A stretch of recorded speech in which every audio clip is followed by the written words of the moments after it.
Everything I lacked is now an object of the past. This jack of all trades is now a king with an ace blackjack.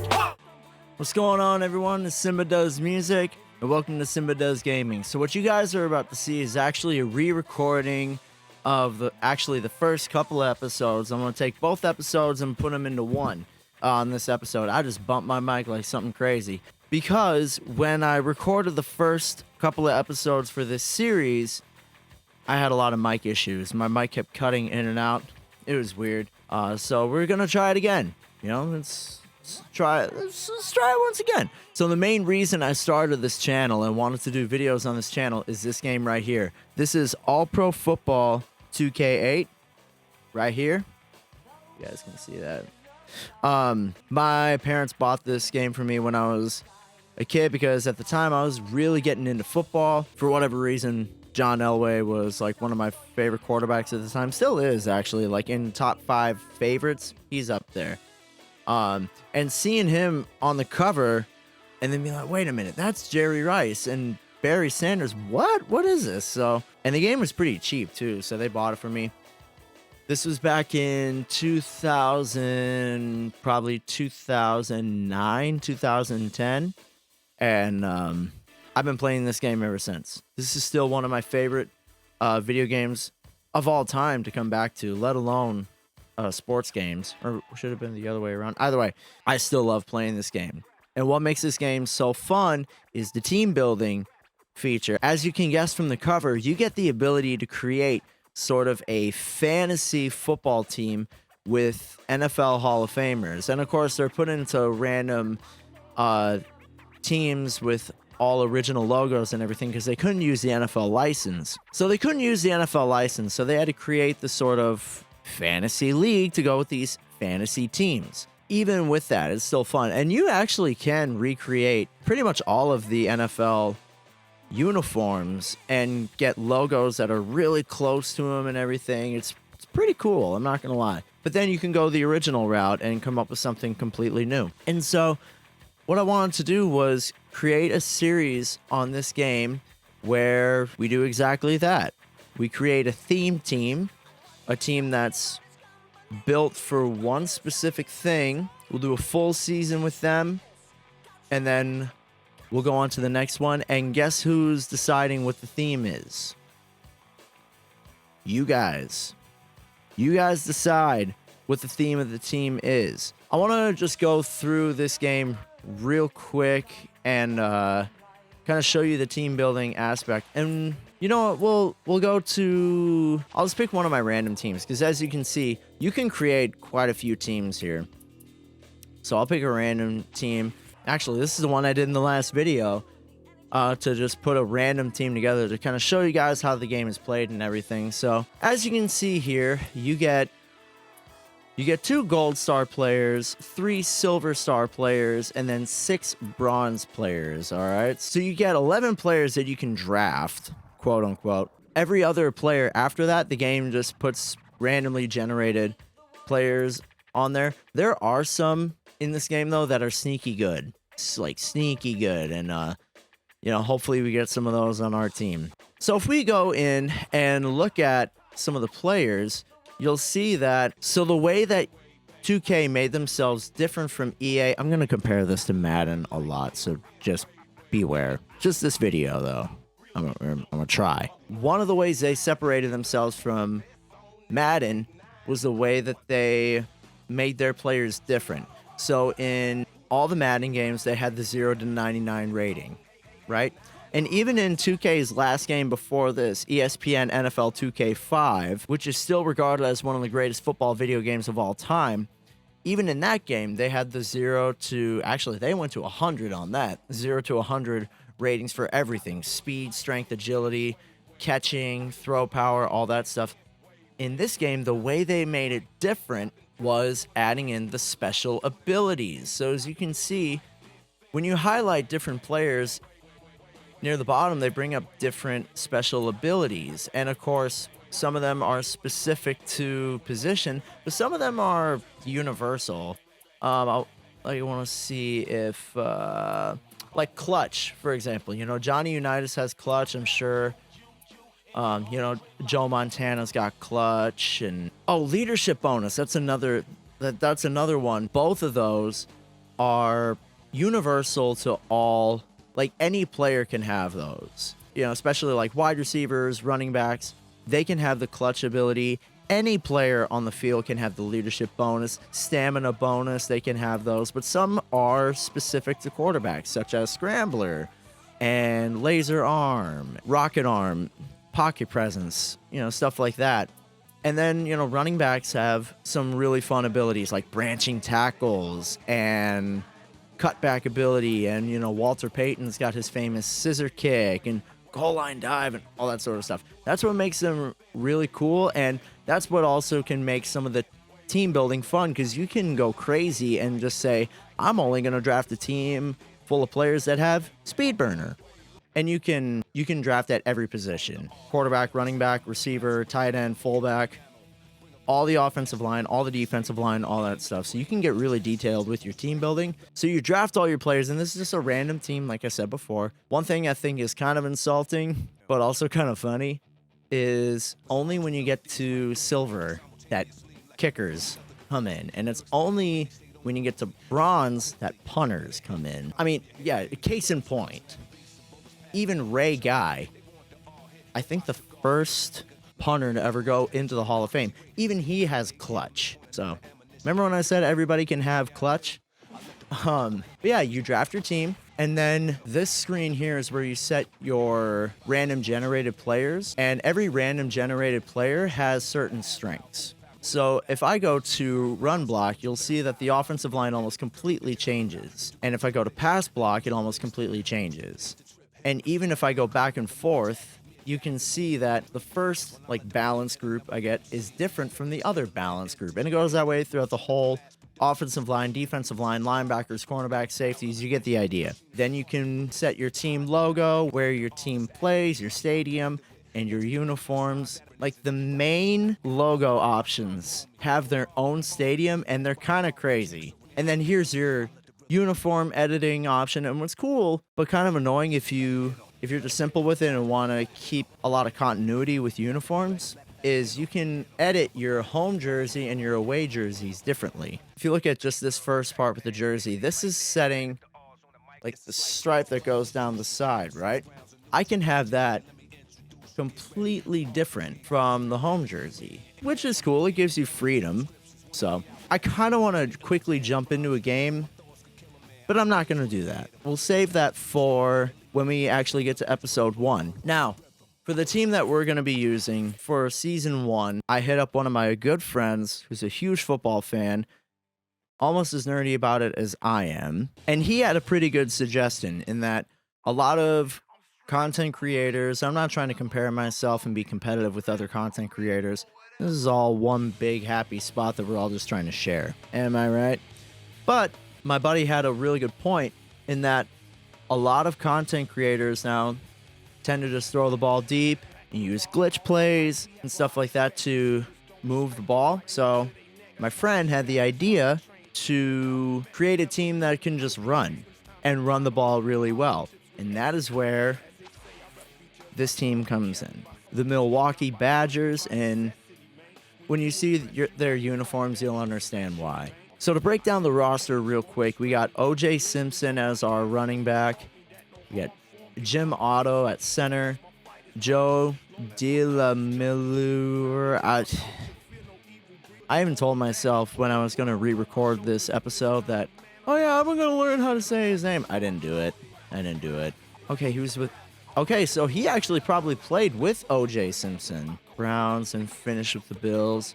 Okay, inducted in the Hall of Fame in 2003. So that's one of the cool things you can do, is you can pull up their player card, and if you didn't know much about one player, you can pull them up. So yeah, we got O.J. Simpson, Jim Otto, him. Randall McDaniel, that was kind of a personal one, because I'm from Minnesota. I'm a diehard Vikings fan. Randall McDaniel is a legend. So as you can see, Randall McDaniel was with the Vikings from 88 all the way to 99.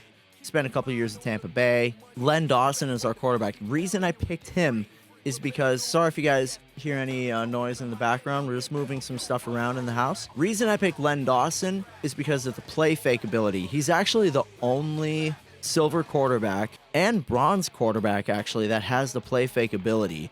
And I figured if we're going to be running the ball a lot, it's going to be nice to, when we run play action, to have a quarterback that specializes in play action to make it 10 times more effective, Jared Goff style. In fact, let me check with all the other quarterbacks and see. So Len Dawson is the only quarterback in this game that has the play fake ability. Now, Kenny Stabler has deception, which is good for pump fakes, but no other quarterback has play fake. That's interesting. So remember, I got this game in 2010, 2009, whatever. I'm still learning things about this game. It's insane. Sorry, got off on a bit of a tangent. So my first idea, beef up that offensive line, get yourself a really good center and 2 good guards.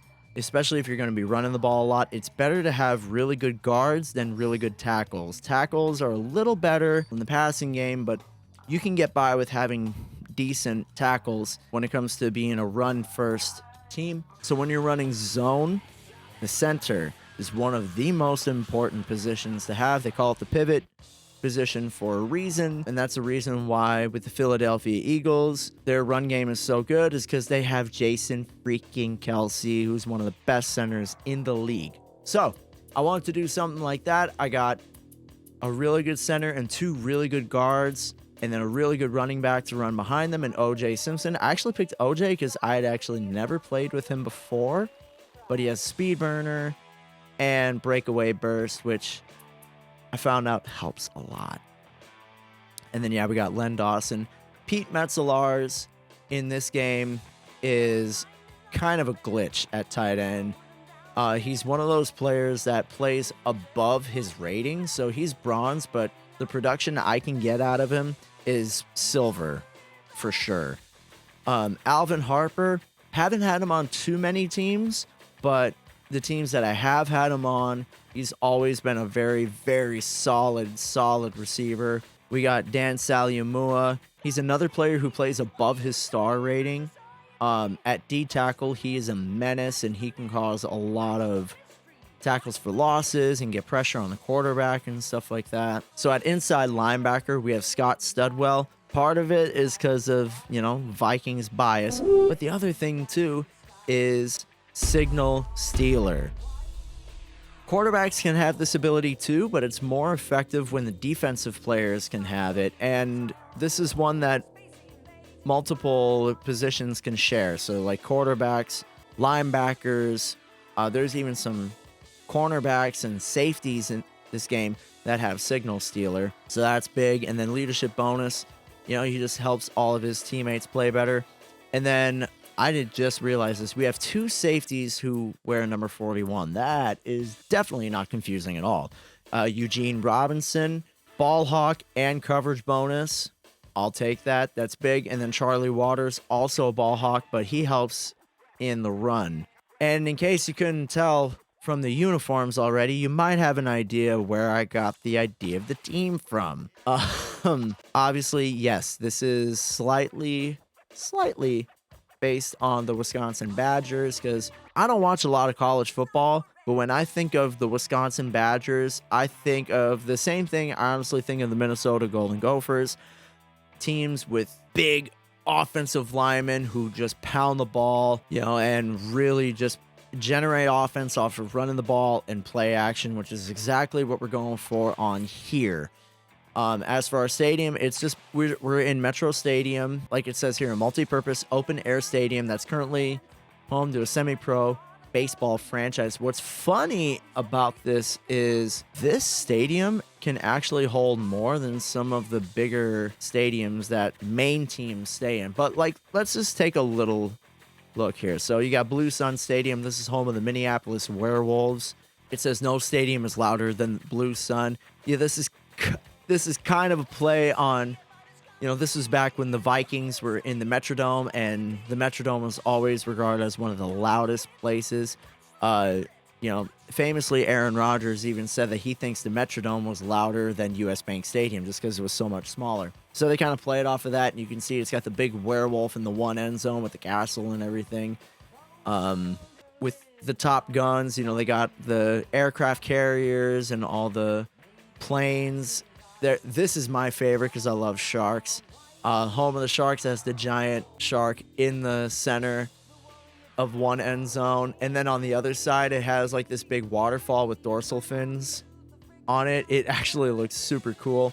And then when the Sharks score a touchdown, that shark's mouth opens and sprays water and everything. It's ridiculous, man. Like I said, I mean, look at that. Look at the stadium, like the one with the Top Guns that had the aircraft carrier on it and everything.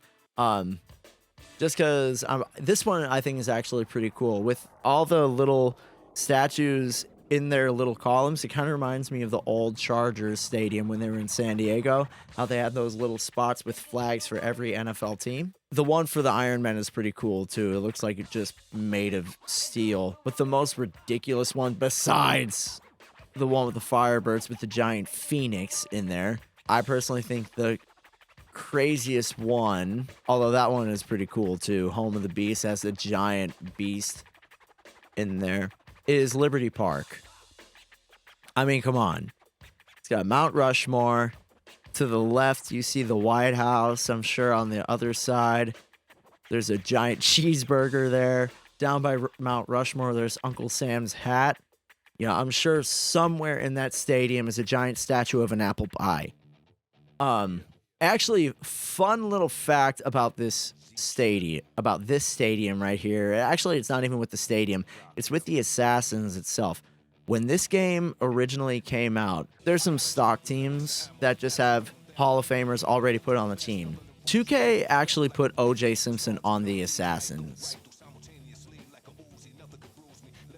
And not only that, you'll see that just like in NFL 2K5, they had the celebration manager, where you score a touchdown, you push a button, and it does the celebration. You get a sack, you push a button, it does the celebration.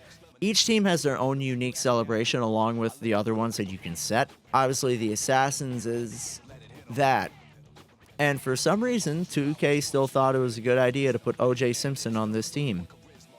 And they received some backlash for that. In case you're wondering, no, I will not be making... I'm going to try to not make a bunch of jokes about OJ and what he's done in his personal life in this series, okay? So that was just a quick way of taking the two episodes that were lost in this episode and putting them together. The first game of the season is actually already edited and almost ready to go. A bit of a disclaimer in those first couple of videos, week 1 and week 2.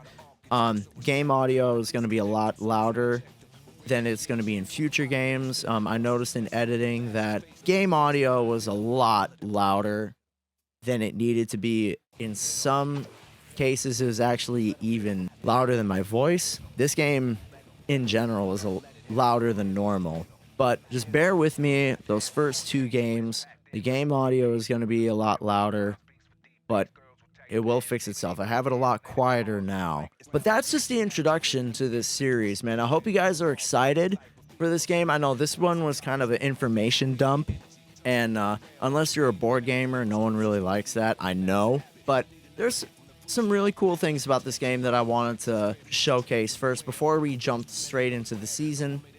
So if you guys are excited to see the Milwaukee Badgers in action, make sure you guys subscribe and turn on post notifications. And while you're at it, leave a like and comment on a video. Comment on the video, see if there's something you want to see, or if you have any suggestions for future videos. Let me know. I'm open to all suggestions. But that's all I got. Next video is going to be week 1, the beginning of our season. So I hope you guys are excited. Until next time, I'm CYMBA Does Music, and I'll see you later.